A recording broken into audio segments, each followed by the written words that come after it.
Hello and welcome to another segment of Western Wisconsin Journal. I'm Jamie Johnson, the political and government correspondent. And today we are doing interviews with candidates for Hudson City Council because it's that time of year. The spring elections are April 6th. We've had the primaries already. We have two candidates vying for each of three districts. And for District 5, our guest is Tori Boomsma. Tori, welcome to the show. Thank you. And Tori, we have an open seat, I guess, in District 5. Is that correct? That is correct. Okay. So what I ask the candidates to do is tell us in the first part a little bit about yourself, your qualifications and background, and then give me a chance to jump in and we'll get into why you're running and what you feel the important issues are. Okay? Well, first of all, thanks for having me. I really appreciate the time. My name is Tori Boomsma. I am running for City Council 5th District. My family and I have been residents in the Hudson area for over 22 years and residents of the city of Hudson for over 13 years. My husband, Marty, and I have two boys, Henry and Charlie, who attend Hudson High School. Henry will graduate this spring, 2021, and enlist into the Air Force, and Charlie is currently a freshman. We bought our home on 3rd Street over 4 years ago. Our goal living in Hudson was to be downtown where we could be close to the shops, dining, and river. I spent 4 years on the board of the Hudson Area Lacrosse Association, and I'm currently the assistant director of the Octagon House Museum. I'm also a proud graduate of the Hudson Citizens Police Academy. Hudson was my home when I was young, and I attended 4th Street Elementary, which is now Willow River Elementary. I performed at the very first production of the Fifth Center for the Arts and lived across and played from in Burton Field. And I also remember the old Carnegie Library, the lower level children's area, and how magical that was. I moved back in 1998 because I know this area has the values that I want to instill my children as well.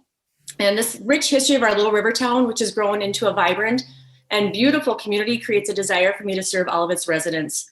I'm proud to live in Hudson where neighbors help neighbors. And my primary goal is to lead from the standpoint of bringing our community together. No partisan agendas, no partisan politics. I'll leave Washington, D.C. and Madison where they are, and I will lead to keep our city's small town feel, but allow it to grow and be prosperous so all of our residents can thrive. And I'm very excited about the prospect of serving my community on City Council. All right. So why do you want to serve on the City Council? People keep asking me that. They think I'm a little crazy. Maybe I am, I don't know.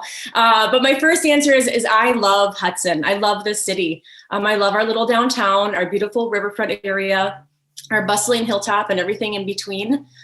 Working at the Octagon House Museum has allowed me to see how Hudson has grown and developed from a tiny little river town, working river town, to a bustling and beautiful area filled with people who want to help and see Hudson succeed.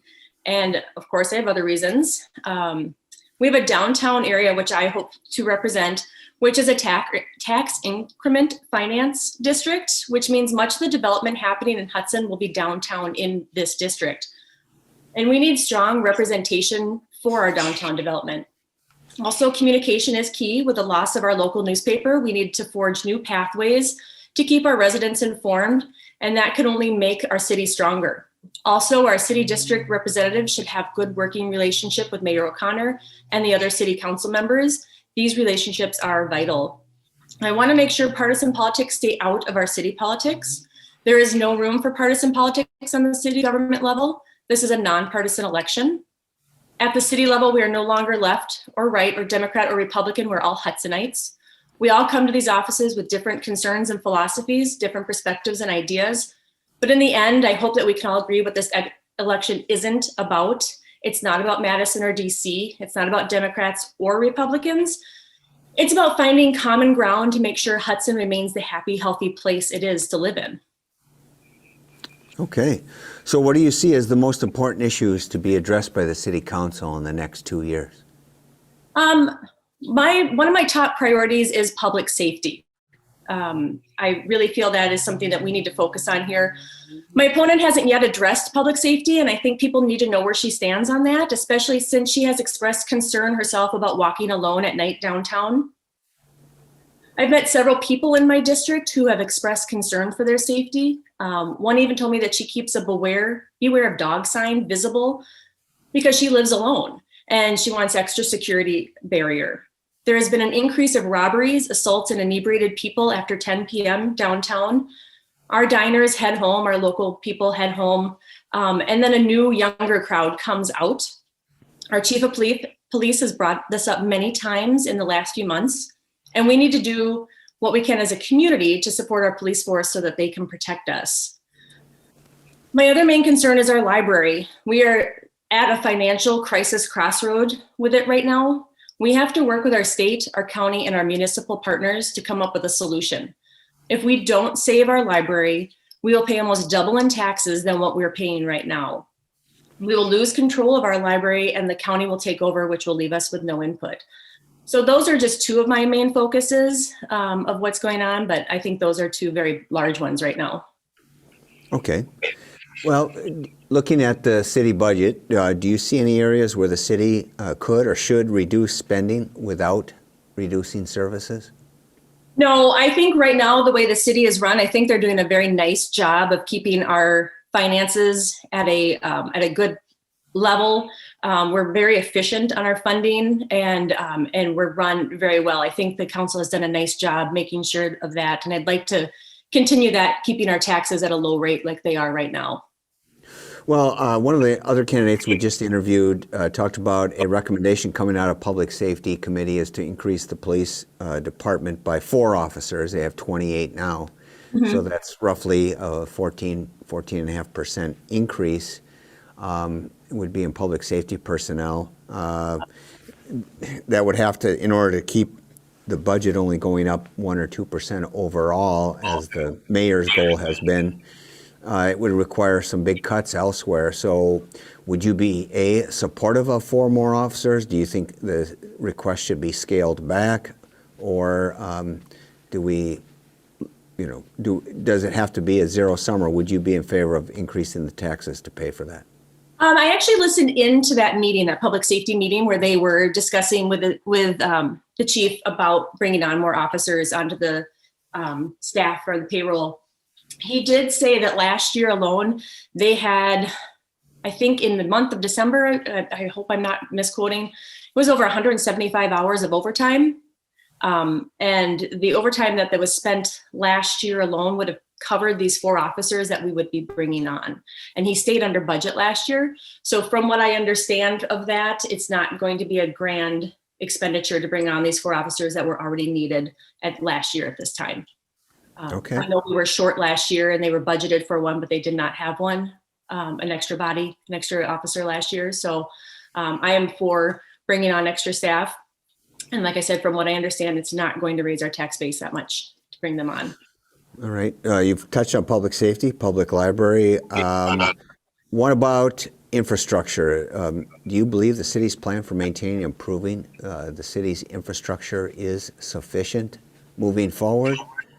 Moving forward, yeah. Right now, we can keep up with our issues short term. We're going to have issues funding for the long term that we'll have to come to grips with, and that's obvious. I think any city of our size, growing the way that we are, I can't imagine that our council 30 years ago imagined that Hudson would be what it is now. I don't foresee anybody seeing how Hudson has grown the way it has. So we're going to have to become more reactive on our problems. We have been reactive on problems, but we're going to have to be proactive moving forward on these problems. And that's where our new comprehensive plan is going to come into play. We'll need to focus on what's ahead instead of trying to band-aid things that should have been addressed earlier. Doing jobs like the current 2nd Street, Highway 35 repaving job that the city is going to do gives the city a chance to get under the roads, replace the aging water lines that we need, but it's in more economical way. So we're going to have to look for different ways to repair our infrastructure, working with the state on separate things, trying to come up with economical ways to cut in there. Our water system is very old. I know in front of my house, mine is from the late 1800s, early 1900s with my water pipe under there. So that is an issue that we're going to have to look at. We're also going to have to look ahead for a new sewer system. We're going to run out of usage for our current facility probably within the next 7 to 10 years. So we're going to have to be ready to implement something like that. And that's going to be about a $40 million investment within our city. So because of that, we're going to also have to make sure that we are planned spending. We can't have any unexpected spending coming up because we have to make sure that our bonding status stays at a good rate so that we can fund these investments later on in our future. Okay. So with infrastructure, and you mentioned growth and whether it could have been foreseen by prior boards, prior councils. What would be your priorities with Hudson's future development and the comprehensive plan? There's been a survey that was put out to constituents and property owners within the city, business owners within the city. As far as input, the response hasn't been exactly overwhelming, but Right. If it was Tori Boomsma responding to that survey, where would you place your priorities? Well, that comprehensive plan is our most important guidance for the city. It dictates what we're going to do with the future of our city. All current development that we have right now that's going on was planned in the past 20 years. So any developments that have come on, the city planned for that to happen. The new development on Carmichael and Vine, for instance, that was already a planned for investment. Our future development, though, must be controlled and well executed.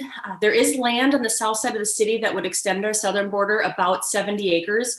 This land has already been included in the city's growth plan as well. So we do need to just focus on maintaining that growth. In the 5th district, however, we need to ensure that the builds represent the history of our city. This is something that I'm very adamant about. I'm hearing complaints from residents about some of the new designs that are coming in, and they're really unhappy. We need to focus on bringing in buildings that represent downtown Hudson. We need to focus also on bringing in new businesses into our industrial parks. These businesses help keep Hudson growing at a nice rate and also provide an incredible tax bonus for the city. Okay, you had mentioned about hearing from people unhappy with the design. Is that of the downtown development, redevelopment? Just the new buildings that have been coming into downtown Hudson. People are unhappy with I guess you want to say more modern, more contemporary look that a lot of these buildings are coming in as versus a facade, a brick facade that would represent the 1900s or, something similar to what is already down along 2nd Street that would reflect the history of Hudson. And, Okay, well, it doesn't matter how modern inside the building is. It would just be nice if the facade maybe, looked a little more representative of what we consider our historic downtown. Well, it's funny that you mentioned that because that's the next question is, what are your thoughts regarding the downtown, the historic district, and redevelopment in the Lakefront Park area? Yeah. Well, okay, so we don't necessarily have a true historic district, but we have what people call our historic district. Those are two different, an actual historic district is a different tax burden on its residents, but we do have a place that people hold dear to themselves, downtown Hudson, and we are in the oldest part of the city. So I think every candidate wants to maintain the charm of downtown Hudson, especially me. And like I mentioned, I would like to see new development maybe represent the history of Hudson, not so modern. Have the new facades look like they fit into downtown, our current downtown Hudson. All the brick buildings that were built after the Great Fire in the 1800s, and they're still standing and they're still beautiful. They've been well maintained, and I think people really respect that. And we have people that come in to see our downtown. We need to make sure that as we continue to expand, that our history stays within the city. I've heard over and over, like I said, that the 5th District residents desire to keep our historic feel. That's why we live here. That's why we live in the 5th District. I live in a historic home myself, and so I take pride in our downtown look. I want to make sure that visitors from all over come in and see and go, what a cute town, what a fun town this is. I'd also like to thank the mayor for taking on the redevelopment of the lakefront. We have a new and improved boat launch that's coming soon this spring, summer. And then in the next few years, a boardwalk along the lakefront for everyone to enjoy. We have a true gem downtown between our downtown shopping area and the lakefront park. And as we enhance it responsibly, it only encourages people to come and enjoy it. Okay. Well, question number 8, we have, do you think that the city should annex or rezone any land? Well, our annexation moratorium expired, so we can technically bring on more land as desired. We have land that's east of Carmichael, north of 94, that could possibly be grown into. That would be the next direction that Hudson would head versus, and also obviously south. But we have a big problem with the Carmichael 94 interchange that we've all experienced. Backups at the lights and even backups down to the on-ramps onto the highway. So if we bring in more traffic just east, that's just going to cause more congestion. And the DOT, from what I understand, is dragging their feet, helping out the city, trying to make sure that that becomes a safer intersection and that would enable more growth for us. Because right now it bottlenecks, it becomes a dangerous intersection for us. And that's something that we need to take in consideration. The city itself does not annex land. It's up to the owner to decide whether or not to try to annex into the city. Anytime that plot of land is annexed, the city has to provide infrastructure into that area. So that can get expensive. The city often works with builders to get them to make sure that those services are brought into that land. Again, it's another added expense to the tax base that we will have to maintain. A lot of times the builders do have to cover that expense themselves. Along with that growth, I know there's been some information about different housing options. When a builder buys a plot of land, that land is expensive. And for that builder to build on that land is expensive. And the builder is going to build a home that reflects his investment into that property. So I think it's just something that we're going to have to keep a watchful eye on. And when a builder comes to us to build and annex into land, we're going to have to really look hard at what it's going to do to our infrastructure and to our roadways, because that is a busy, like I mentioned, that Carmichael 94 area, that's a really busy way right now, especially with the new development on there, the schools, and all coming off of 94. So we're going to have to really reconsider and look deeply into annexing a plot of land. Okay, I want to take apart that was kind of a long answer, but just this part. So you said that the owner or builder determines what's being built. Of course, the exception would be unless there's conditions put on by the city, and the city can then determine whether or not affordable housing is built, in and near its boundaries. So, would you be in favor of the city making affordable housing a priority? Well, I'm going to play on words here. What is affordable housing? Because right now Hudson is affordable because Hudson has almost a 0 vacancy rate. So people can afford to live in Hudson. So are we talking about limited income housing? Are we talking? Or how about just the average income? Just how about an average income of a worker in Hudson being able to live in Hudson? Right. The city can state those. We need to find out the actual need for that. I know there is a need for housing, but for a builder to come in and state that, like you said, we could rezone, but we don't own that land to rezone it right now. And the city won't bring in land. The city won't annex land. No, but the city approves a request for annexation. So that's the question is, if there were requests for annexation, do you believe the city should do it? Or what I'm implying from your answer is if it's going to cost money, then we shouldn't annex or approve that annexation. No, but it's going to be the builder or the landowner who's going to come to the city to annex that land. So I don't know that the city can say, well, if you're going to come here and you want us to come into your infrastructure, I don't know if the city can rezone that land at that time and say, well, if you're going to build here, you have to build XYZ housing at this point.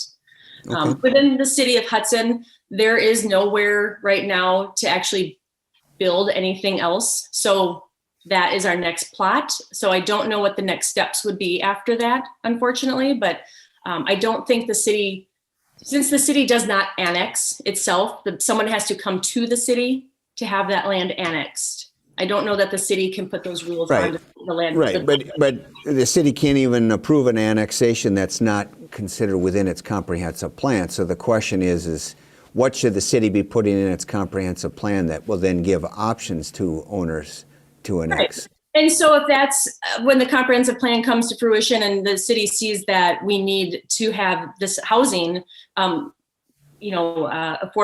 people call it, affordable housing, or housing that has income restrictions on it, because you're going to have either market rate housing or you're going to have income restricted housing, because market rate housing is not affordable housing to some people.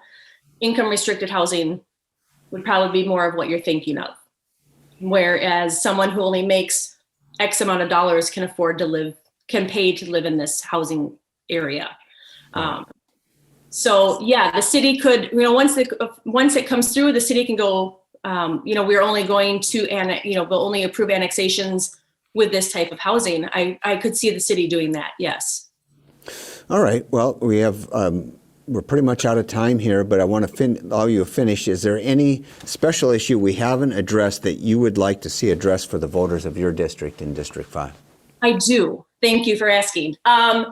There was something that was brought up during the Chamber of Commerce forum. And as I was talking about public safety, a comment came over via the chat that when someone said, when Tori speaks of keeping us safe, I hear keep Hudson white.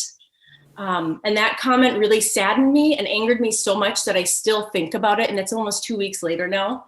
I just want to say that for anyone who correlates the color of someone's skin to the safety of our community is wrong. The person who typed this should be ashamed to have even had those words cross their lips. And I condemn those comments. Those words do not bring Hudson together. Our community is safe because of the people who live in it and love it. We all need to step up and make it clear that we will not stand for comments like that. There is an element of people who want to paint Hudson with a broad brush, and they want to label everyone in our community. That's not how it works.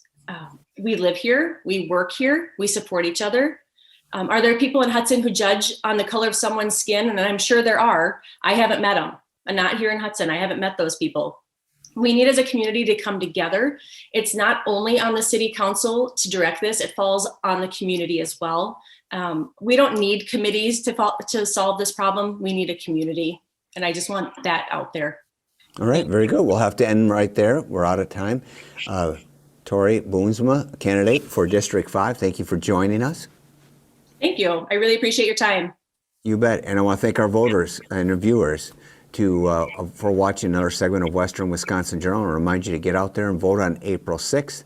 And Tori, are you on Facebook or Google your name and they'll find you? I am. I'm on Facebook, and it's toriforhudson.com there. So you can find me on Facebook, on my website, and on Facebook as well. Yes. Excellent. Thank you for adding that. And thank you for watching another segment of Western Wisconsin Journal. Thank you. Good night.